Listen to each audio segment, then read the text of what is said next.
Avertissement, le milieu chaufferie est réservé aux professionnels formés car le milieu est potentiellement dangereux.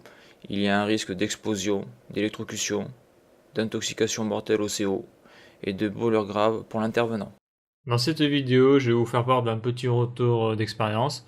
Donc je suis dans une chaufferie qui est électriquement délabrée, la chaufferie que j'ai récupérée à la cascade des deux chaudières qui ne fonctionnent plus depuis 5 ans, d'après le cahier de chaufferie. Je vais remplacer un vieux régulateur RWF 2120 par un régulateur RLU de 122. Il y a deux brûleurs avec deux 23 watts sur les chaudières pour les bypasser. Donc les brûleurs fonctionnent tout ou rien, leur deuxième allure est désactivée. Dans cette chaufferie, il n'y a pas de schéma électrique. En faisant le schéma électrique pour pouvoir remplacer ce régulateur, je me rends compte, donc en faisant un test de fonctionnement de l'automatisme de la cascade qui est en logique câblée, qu'il y a un court-circuit sur la commande et sur la commande du brûleur numéro 2. Donc le schéma électrique, je l'ai fait en faisant du fil par fil et relever le schéma dans l'armoire. Alors c'est une armoire où j'ai déjà changé pas mal de régulateurs, donc c'est une armoire qui avait beaucoup de problèmes. Donc dans la première partie de la vidéo, donc je vais chercher le court-circuit sur la commande du brûleur. Et après, dans la deuxième partie de la vidéo, donc je vais changer ce régulateur par un RLU. Et je ferai quelques tests et quelques réglages sur ce RLU 222. Donc là, ça tient toujours. Ça, c'est le CS.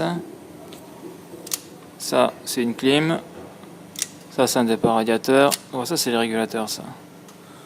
C'est les régulateurs. Donc ça, c'est pas de là d'où vient le problème.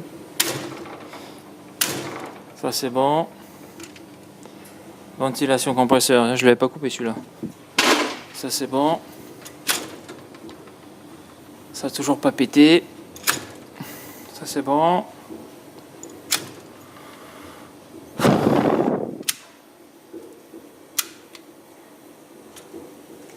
Aïe. Aïe aïe aïe, c'est quoi ça? Ah non, c'est bon, c'est pas... Là j'ai mes centrales. J'ai laissé le jeu sur mes centrales, donc c'est pas mes centrales qui me font chier. Ça c'est des pompes ça. Je les ai coupées.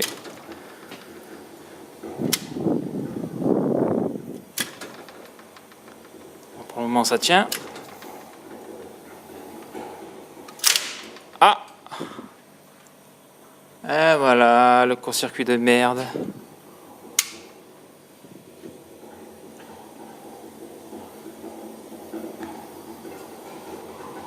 Et voilà. La chaudière, la pompe chaudière de recyclage. Ok. Bon, c'est pas de cul parce que c'est celle qui marche ou ça marche pas quoi. Ok. On va mettre sur la une. Et lui il est bon quoi. Putain. Lui il est bon.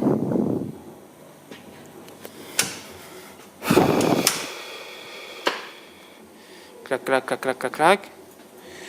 Non, tout est bon. Sauf la chaudière de recyclage. Donc on peut voir que ce disjoncteur avait un petit bloc additif sur le côté. Donc en réalité c'est la commande de la chaudière numéro 2 quoi, au niveau de la cascade qui crée le court-circuit. Donc là on peut voir sur cette photo le servomoteur de la 23 watts de la chaudière donc 2. Donc c'est un servomoteur, c'est une 23 watts qui permet de bypasser la chaudière pour la désactiver du réseau. Par exemple lorsque la chaudière numéro 1 fonctionne, la chaudière numéro 2, eh bien l'eau ne passe plus dans l'échangeur, c'est-à-dire dans la chaudière. Donc là on voit le câblage donc du servomoteur et on voit en bas deux petits fils noirs qui vont sur un fan course là qui est sur une cam. Donc là on peut voir un zoom sur les contacts de la cam. Donc ça c'est le fan course qui indique donc à l'automatisme ou à l'automate s'il y en a un que la 23 voies est ouverte ou quasiment ouverte pour autoriser la séquence de démarrage du brûleur. Car un brûleur, pour qu'il fonctionne, il faut que la vanne 3 voies ou la vanne 2 voies, suivant le type de chaufferie, de chaudière, soit ouverte pour que l'eau puisse circuler. Donc souvent, il y a ce fan course là, et il y a un faux switch sur le primaire de la chaufferie qui indique que l'eau circule dans l'échangeur, c'est-à-dire dans la chaudière. Donc rien qu'en entrant dans la chaufferie, déjà on pouvait voir des câbles abîmés comme ça. Donc en principe, quand on a ce genre de câble abîmé, ça veut dire que la chaufferie est pas entretenue et donc elle est délabrée. Donc en plus, en localisant ce câble de commande, en remontant ce câble pour l'identifier au niveau du bras et de l'armoire, j'ai pu constater que ce câble, probablement d'origine, avait été tiré à l'arrache, car on peut le voir sur la photo, que les petits conducteurs, là on peut voir qu'il y a du scotch tout autour, parce que les câbles sont abîmés, c'est-à-dire qu'il manque l'isolant, et on le voit, on voit des parties cuivrées des conducteurs électriques. Donc avant de tirer un câble en définitif, pour valider l'hypothèse, j'ai débranché l'ancien câble qui était pourri là, et j'ai mis un câble en volant, directement donc du servomoteur jusqu'au bornier de l'armoire là au niveau du régulateur, tout ça. Et j'ai fait un test et j'ai pu voir que donc c'était bien ce câble qui était mort. Donc là ce que j'ai fait, c'est après j'ai retiré l'ancien câble. Donc pour ça j'ai coupé les colliers, j'ai viré le câble et j'ai mis un nouveau câble. Alors pour remplacer ce vieux régulateur par un RLU 222, bien sûr j'ai dû faire le schéma électrique. Mais comme je l'ai dit, donc je n'avais pas de schéma électrique dans l'armoire, donc j'ai dû faire le repérage des conducteurs fil par fil. Donc c'est quelque chose qui est long à faire, difficile, faut faire attention parce que ça peut être dangereux. Donc ça en plus, ça a été fait en pleine saison de chauffe, donc c'est délicat, hein. Il faut pas créer une surpanne. Donc une fois que j'avais fait le schéma électrique sur le brouillon, donc comme on peut le voir, il est assez complexe, et bien après donc je l'ai fait par informatique. Donc là où je travaillais, j'avais pas les outils numériques pour faire ce genre de choses, hein, donc ça j'ai dû le faire sur mon temps libre chez moi. Mais bon, ça permet après d'avoir quelque chose de propre et surtout de pouvoir faire l'intervention et d'arriver au bout de l'intervention. Parce qu'on a vite fait, une fois qu'on a commencé à décabler le régulateur et ce qui est un peu autour, on a vite fait de se retrouver assez vite dans la merde. Si on n'a pas un bon plan électrique et si on n'a pas bien repéré les choses. Alors voici un RLU 222. Alors là je l'ai utilisé pour faire une régulation cascade. Donc j'ai deux chaudières, chaque chaudière a un brûleur et c'est un brûleur qui est bloqué sur sa première allure. Donc la cascade, c'est-à-dire au niveau de la gestion des 23 watts, donc d'isolement de la chaudière, c'est géré d'une manière en logique câblée. Donc c'est cette partie-là. Là. Donc là on a un brûleur 1, un brûleur 2, ça c'est des brûleurs. Et ça c'est justement la gestion, donc brûleur 1, brûleur 2, et ça c'est la gestion du fonctionnement des 23 watts. Donc là ce que je vais faire c'est une vidéo sur le RLU 222, la manière dont je vais configurer, parce que j'ai galéré pour le faire et bon c'est un truc que je vais je pense assez vite oublier. Donc pour accéder aux paramètres, donc d'ailleurs avant là on voit qu'il y a 72,2 degrés, donc ça c'est ma température du primaire, voilà, donc là le 100 degrés hein, je ne sais pas utiliser, car là je contrôle donc 2 étages de puissance.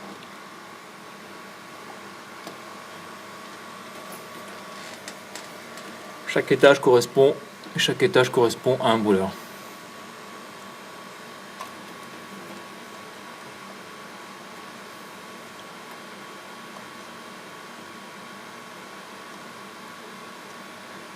Donc voilà.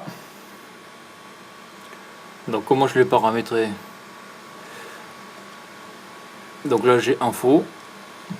Donc info, donc D1 c'est l'entrée digitale 1 à 0. Bon ça c'est ce que je peux lire. X1 c'est 72 degrés. X2 c'est 72 degrés 3. Donc ça c'est la température aller et départ. Ça c'est la température retour. Donc X3, X4 c'est pas utilisé. Donc là step V1 c'est l'étage 1. Je suis à 72%. Il est éteint. L'étage 2 est éteint. Et là c'est l'application ID Adapt et c'est le programme U11 que j'ai adapté. Donc voyons voir un peu les paramètres que j'ai mis dedans.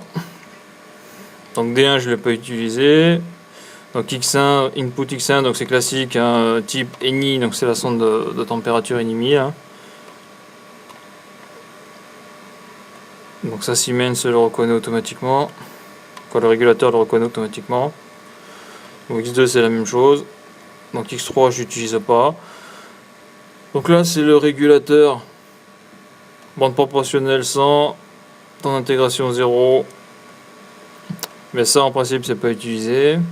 Ce qui est utilisé, donc unité en degrés C, ça l'op mode j'utilise pas non plus. Voilà, ce que j'utilise vraiment c'est ça, c'est les étages. Donc étage 1 il est à 68%. Ça veut dire quoi? Ça veut dire qu'à 68 degrés le brûleur va se mettre en marche, le brûleur numéro 1.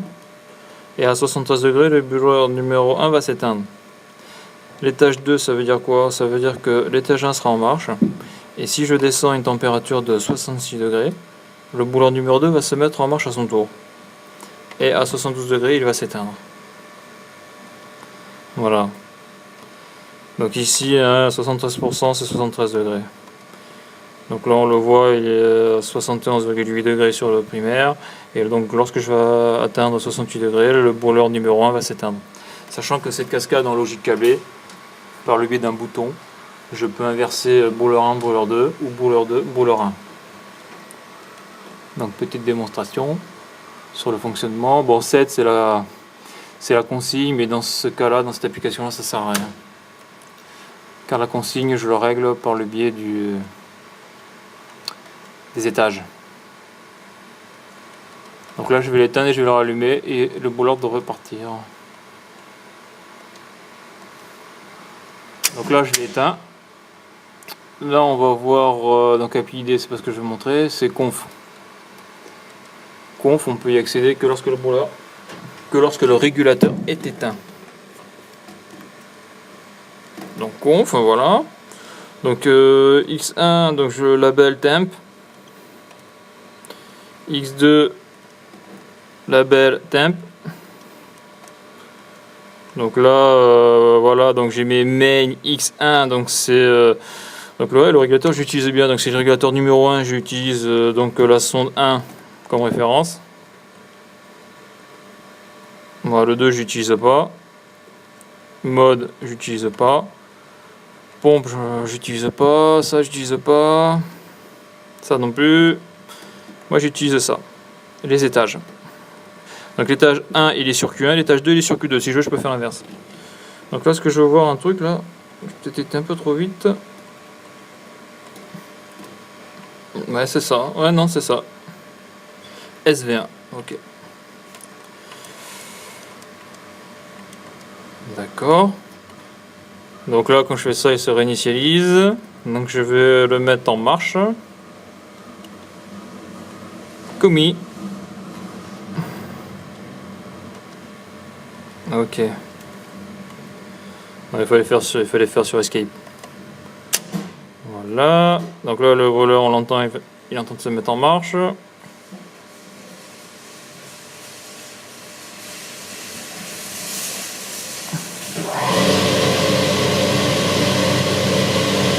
Et donc là il va s'arrêter à 72 degrés de tête.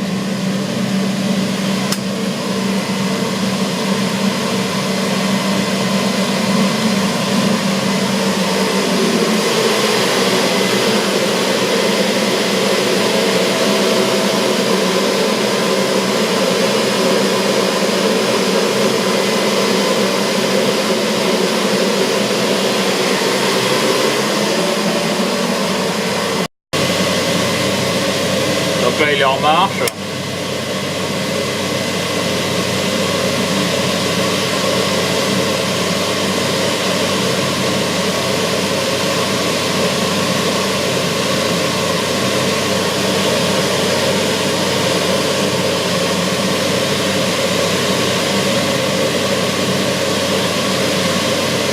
Alors on voit que ça monte.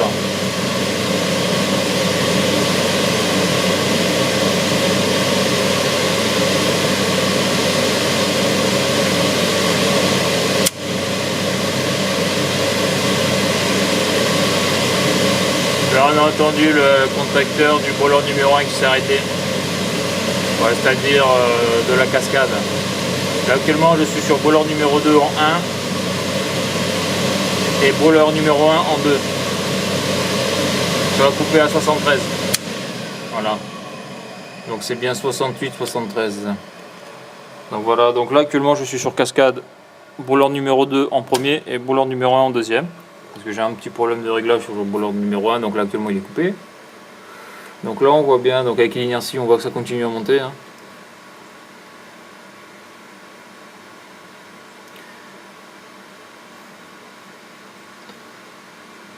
Vous voyez, ça va se stabiliser. Donc là ce que je peux montrer c'est info la température de retour. Donc là sur l'aller je suis à 74,4 degrés, sur le retour je suis à 72,7. D'accord. Attends, je suis con. Hop.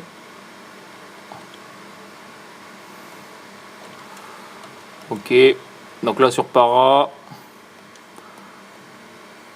donc l'étage, ouais, donc démarrage 68 degrés pour l'étage 1, coupure 73, pour l'étage 2, allumage 66, coupure 72. D'accord, et là ce que je voulais voir c'est ça. Ouais, j'ai mis une bande proportionnelle de 100. Donc c'est pour ça je pense que lorsque je mets 73%, c'est équivaut à 73 degrés. Là j'ai mis XP 100 Kelvin. La bande proportionnelle est de 100 Kelvin. Voilà.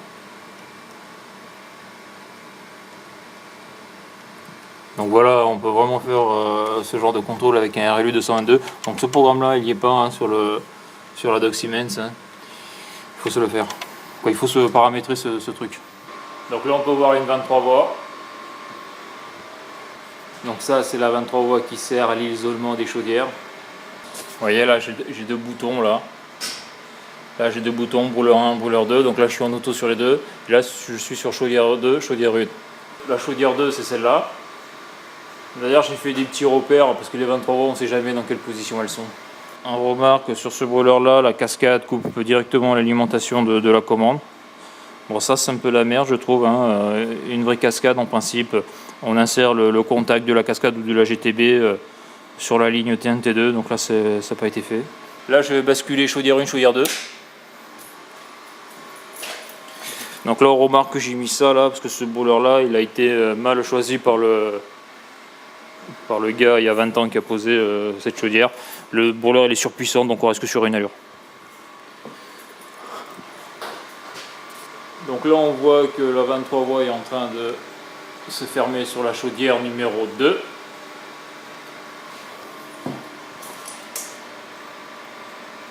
Et là on peut voir que sur la chaudière numéro 1, la 23 voies donc elle est en train de s'ouvrir.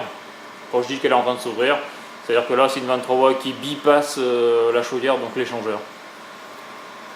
Donc là je supprime le bypass, je vais passer directement dans la chaudière.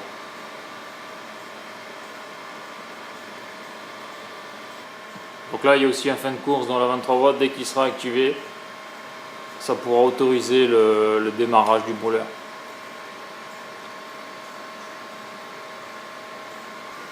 Voilà, donc là sur la chaudière numéro 2, la vanne 3 voies est pratiquement fermée. Et là, on voit que la 23 voies de la chaudière numéro 1 est complètement ouverte.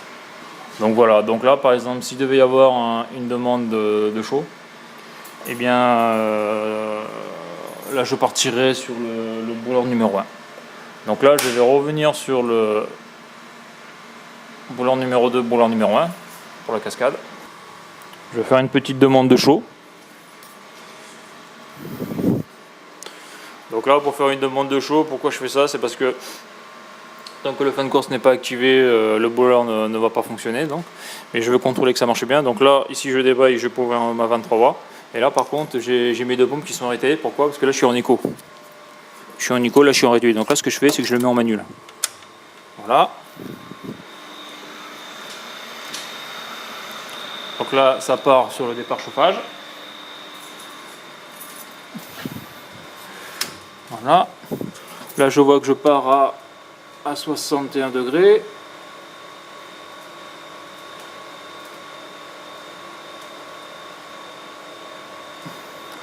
Vous voyez là il fait 13,5 sur la sonde du RVL 480, il fait 12,8 sur la sonde du RLU 220.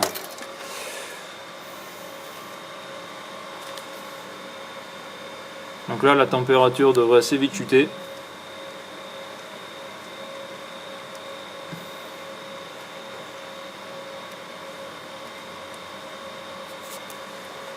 Tant que le retour froid revienne. Vous voyez là ça chute là. Ça chute assez vite. À 69 je vais fermer la vanne. Donc là la vanne elle est complètement ouverte là.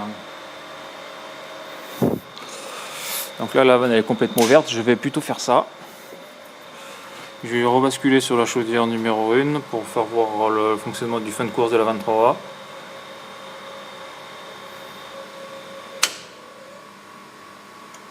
Voilà. Donc là, je vais attendre que ça s'active. Donc là, l'étage n'est pas activé. Voilà, là il est en demande. Donc là, qu'est-ce qu'on constate? On constate que le brûleur n'est pas allumé. Pourquoi? Parce que la 23 voies est ouverte et le fin de course n'est pas activé. Donc là, je vais passer comme ça, donc brûleur 2 en premier. Et dès que la 23 voies va atteindre le fin de course, le brûleur va démarrer. Donc là, la température de retour, elle est à... Il n'y a pas beaucoup d'échanges thermiques là. Quand il y a peu de demande sur le primaire, le départ et le retour est quasiment à la même température. Donc bien sûr, hop, on remet ça en auto. Voilà. Là, on constate que la 23 voies se ferme. Voilà, le fin de course a été atteint. Et là, le brûleur est en train de démarrer. Lui, je le mets en auto. C'est bon. Voilà.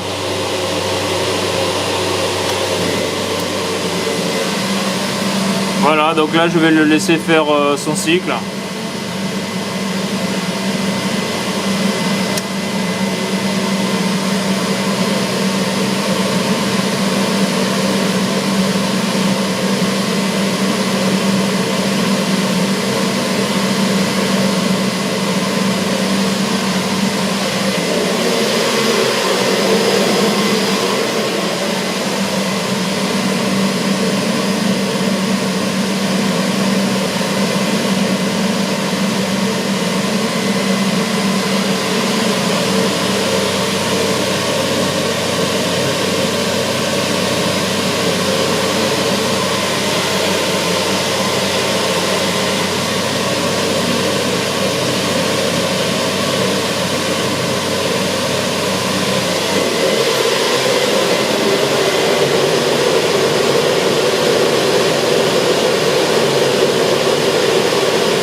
Voilà, il devrait monter.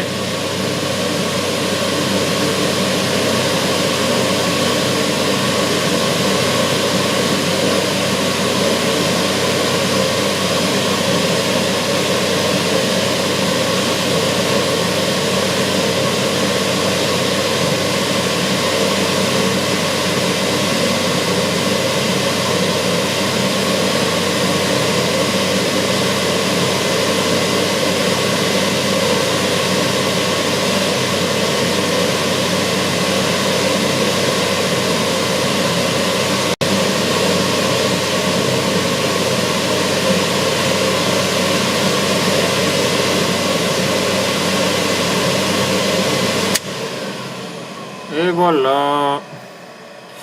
Voilà.